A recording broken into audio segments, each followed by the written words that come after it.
रुख देवभूमि की खबरों का। कल से भगवान बद्रीनाथ के कपाट खुल जाएंगे और इससे पहले भगवान बद्री विशाल के दरबार को भव्य रूप से सजा दिया गया।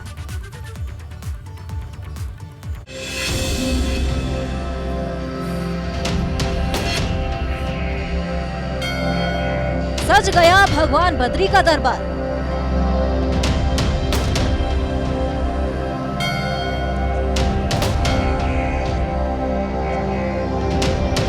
भगवान के जयघोष से गूंजा आकाश।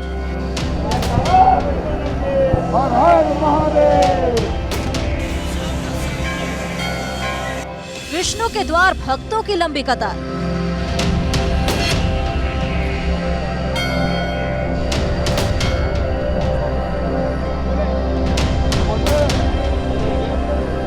गरुड़ पर सवार बैकुंठ धाम चले भगवान।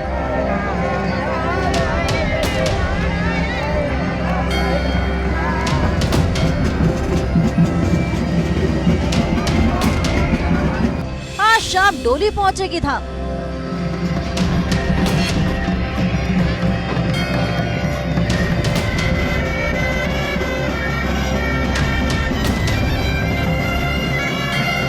कल खुलेंगे बद्रीनाथ धाम के कपाट।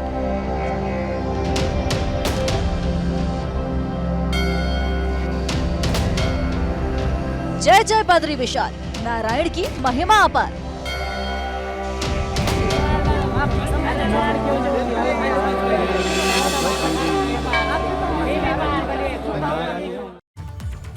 और बद्रीनाथ धाम से जुड़ी बड़ी खबर आपको बता दें, कल सुबह 7:10 पर बद्रीनाथ धाम के कपाट खोले जाएंगे और आज चल विग्रह डोली धाम के लिए रवाना होगी। आज शाम तक बद्रीनाथ धाम पहुंचेगी डोली। इधर शंकराचार्य की गद्दी जोशीमठ से बद्रीनाथ रवाना हो चुकी है। रात्रि विश्राम पांडुकेश्वर में हुआ था और ऐसे में कल सुबह 7:10 पर शुभ मुहूर्त निकाला गया है और 7:10 पर ही केदारनाथ धाम के कपाट आम श्रद्धालुओं के लिए दर्शन पूजन के लिए खोल दिए जाएंगे। पूरे मंत्रोच्चार के साथ, पूरे विधि विधान के साथ यहाँ पर एक कपाट खोल दिए जाएंगे। बड़ी संख्या में लोगों ने इस बार रजिस्ट्रेशन कराया है। बड़ी संख्या में लोग यहाँ पर पहुँचने वाले हैं। लंबे समय से यहाँ पर तैयारियां की जा रही थी। ऐसे में लोगों में उत्साह खासा देखने को बनता है, जो इस भव्य पल के साक्षी बनने के लिए यहाँ पर पहुँचने वाले। और चलिए बद्री विशाल का महत्व आपको बताते हैं। 4 धाम में शामिल है बद्रीनाथ धाम। 8वीं शताब्दी में निर्माण हुआ था। आदि गुरु शंकराचार्य ने ये निर्माण करवाया। अलकनंदा नदी के तट पर यह स्थित है। ऐसे में भगवान विष्णु के नर नारायण की तपोभूमि कहा जाता है। मान्यता है कि दर्शन से यहाँ पर मोक्ष की प्राप्ति होती है। तो अलकनंदा नदी के तट पर यहाँ पर यह स्थित है। आदि गुरु शंकराचार्य ने यहाँ पर यह निर्माण कराया। 8वीं शताब्दी में इस मंदिर का निर्माण हुआ था। ऐसे में चारों धाम में बद्रीनाथ धाम भी शामिल है। गंगोत्री, यमुनोत्री और साथ ही साथ केदारनाथ और बद्रीनाथ धाम, ये वो 4 धाम है जहां पर जाने से मोक्ष की प्राप्ति होती है।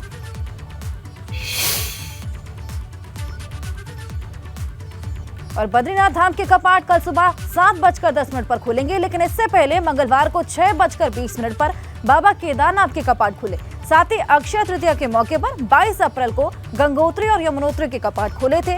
गंगोत्री धाम के कपाट दोपहर 12:35 पर, वहीं यमुनोत्री धाम के कपाट दोपहर 12:41 पर खोले गए थे। लगातार हमने आपको तस्वीरें दिखाई थी, गंगोत्री धाम की तस्वीरें, यमुनोत्री धाम की तस्वीरें, साथ ही साथ केदारनाथ के कपाट जो भव्य पल थे उनका साक्षी भी हमने आपको बनवाया।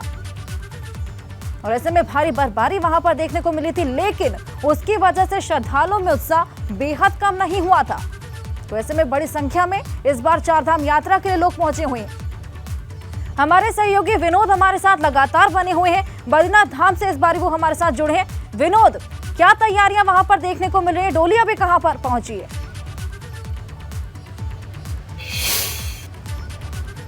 हर्षा, देखिए, भगवान बद्री विशाल की जो उत्सव डोली है वो अभी पांडुकेश्वर से बद्रीनाथ धाम के लिए रवाना हो चुकी है और आज शाम पांडुकेश्वर से निकलकर वह डोली बद्रीनाथ धाम पहुंचेगी और कल आम श्रद्धालुओं के लिए भगवान बद्री विशाल के सुबह 7:10 पर कपाट खोल दिए जाएंगे, यानी गंगोत्री, यमुनोत्री, उसके बाद केदार धाम के कपाट और कल बद्रीनाथ धाम के कपाट आम श्रद्धालुओं के लिए खुल जाएंगे। यानी उत्तराखंड में 4 धाम यात्रा पूरी तरह से संचालित हो जाएगी। सबसे महत्वपूर्ण यही है कि कई कुंटल के फूलों के माध्यम से बद्रीनाथ धाम के मंदिर को सजाया गया है। भव्य मंदिर को पूरी तरह से साज सज्जा का काम उस पर किया जा रहा है, पूरी तैयारियां की जा रही है। और जिस तरह से अब तक चारधाम यात्रा में करीब 17 से 18 लाख लोगों के रजिस्ट्रेशन हुआ है, उसमें से करीब 7 लाख लोगों का यानी श्रद्धालुओं का रजिस्ट्रेशन बद्रीनाथ धाम के लिए भी है। केदारनाथ धाम में लगातार श्रद्धालुओं की संख्या बढ़ती दिखाई दी और उसके बाद बद्रीनाथ धाम का भी नज़ारा ऐसा ही है। बद्रीनाथ धाम में भी बड़ी संख्या में श्रद्धालुओं का तांता लगने जा रहा है और कल 7:10 पर आम श्रद्धालुओं के लिए भगवान बद्री विशाल के कपाट खोल दिए जाएंगे। लेकिन सबसे बड़ी चुनौती ये भी होगी सरकार के सामने, क्योंकि जोशीमठ से ही होकर बद्रीनाथ का धाम है और तमाम श्रद्धालु जोशीमठ से होते हुए ही बद्रीनाथ धाम पहुंचते हैं। और बद्रीनाथ धाम में मास्टर प्लान के तहत तमाम धर्मशालाएं, होटल्स को तोड़ा गया है। तो एक चुनौती सरकार के सामने है, ये भी है कि आखिरकार जो श्रद्धालु इतने बड़ी संख्या में बद्रीनाथ धाम पहुंचेंगे उनके लिए ठहरने की व्यवस्था क्या होगी, क्योंकि उससे पहले पीपल कोटी या जोशीमठ ही ऐसे दो स्थान हैं जहां पर श्रद्धालु रुकते थे। पीपल कोटी एक छोटा सा स्थान है, लेकिन बड़ा स्थान जोशीमठ था। जोशीमठ में जो दरारें पूर्व में आई है वो किसी से छिपी नहीं है, जिसके चलते जो श्रद्धालु है उनमें भय का माहौल जरूर है कि आखिरकार जोशीमठ में जो दरारें हैं अभी भी वो बिल्कुल विनोद, भय का माहौल है, लेकिन उत्साह बिल्कुल कम नहीं है। बड़ी संख्या में लोग इस बार पहुंचने वाले हैं। बहुत शुक्रिया आपका तमाम जानकारी के लिए और साथ ही साथ तस्वीरें दिखाने। तो चारधाम में मौसम का मिजाज बदल गया। मौसम ने श्रद्धालुओं की परेशानियां बढ़ा दी। बारिश और बर्फबारी का अलर्ट यहां पर जारी कर दिया गया है। 28 अप्रैल तक मौसम विभाग ने यह अलर्ट जारी किया। 1 मई तक उत्तराखंड में मौसम बदला रहेगा और ऐसे में श्रद्धालुओं को एहतियात बरतने की भी सलाह दी गई है।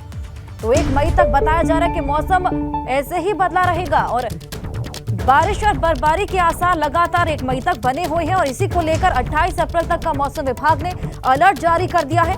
और साथ ही साथ ये भी चेताया गया है कि एहतियात बरतें और चारधाम यात्रा की जो प्लानिंग है वो मौसम को देखकर ही की जाए।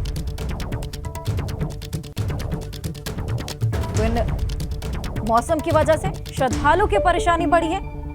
मौसम का मिजाज यहाँ पर बिल्कुल बदल गया।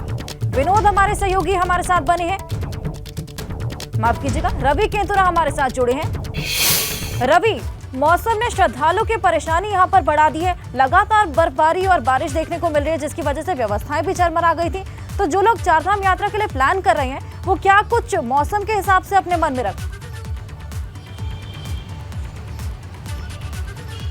बिल्कुल हर्षा, अगर देखा जाए तो उत्तराखंड में जिस तरीके से मौसम के मिजाज को बदलने का पूर्वानुमान जारी हुआ है, उससे चारधाम यात्रा में आ रहे श्रद्धालुओं की दिक्कतें जरूर बढ़ सकती हैं। 3 धाम के कपाट गंगोत्री, यमुनोत्री और केदारनाथ जी के कपाट खुल चुके हैं और यहां पर यात्रा सुचारू हो चुकी है। कल बद्रीनाथ धाम के कपाट खुलने के साथ ही चारों धाम में श्रद्धालुओं का जो भीड़ है वो यहाँ पर उमड़ेगी और ऐसे में जिस तरीके से मौसम का अलर्ट जारी हुआ है तो यहाँ पर यात्रियों की परेशानियां बढ़ सकती हैं। ऐसे में एहतियातन मौसम विभाग ने सलाह दी है कि जो भी यात्री चारधाम यात्रा में आ रहे हैं वो पहले मौसम का पूर्वानुमान देख लें, आगे की सड़कों के जो किस तरीके का अपडेट है वो देख लें और उसके बाद ही यात्रा में आगे बढ़ें। क्योंकि 28 तारीख तक अगर बात की जाए तो चारों धाम में बर्फबारी का मौसम विभाग ने अलर्ट जारी किया है। इसके साथ ही शाम के वक्त में यहाँ पर बारिश भी देखने को मिलेगी। इसके अलावा पूरे प्रदेश में 1 तारीख तक इस तरीके का मौसम बना रहेगा। तो ऐसे में प्रदेश में आ रहे श्रद्धालुओं को मौसम परेशान जरूर कर सकता है। मैदानी इलाकों की अगर मैं आज बात करूं तो यहाँ पर अच्छी धूप खिली हुई है, लेकिन पहाड़ों पर भी मौसम बदला हुआ है। चारों धाम में अगर मौसम के मिजाज की बात करें तो दोपहर के बाद बर्फबारी की संभावना मौसम विभाग ने जताई है। ऐसे में जो भी श्रद्धालु वहाँ पर पहुँच रहे हैं वो पूरे एहतियात के साथ पहुँचे। जिस तरीके से कहा भी गया है कि गर्म कपड़ों को साथ लेकर जाएं, जो भी दवाइयाँ हैं उनको अपने साथ रखें और मौसम ज़्यादा खराब हो तो यात्रा में आगे ना बढ़ें, उसी पड़ाव पर वो ठहरने की व्यवस्था करें। तो ऐसे में जिस तरीके से मौसम का रुख पूरा बदला हुआ है और 1 तारीख तक का जो पूर्वानुमान मौसम विभाग ने जारी किया है उसमें शासन की ओर से भी ये कहा गया है श्रद्धालुओं से कि जब मौसम साफ हो तभी वो चारधाम यात्रा की ओर रुख करें। तो ऐसे में मौसम जरूर परेशान कर सकता है। हालांकि प्रदेश में जिस तरीके से प्लानिंग की जाए और साथ ही साथ गर्म कपड़े जरूर पैक किए जाएं। श्रद्धालुओं को एहतियात यहाँ पर बरतने की सलाह दी गई। बहुत शुक्रिया आपको तमाम जानकारी के लिए।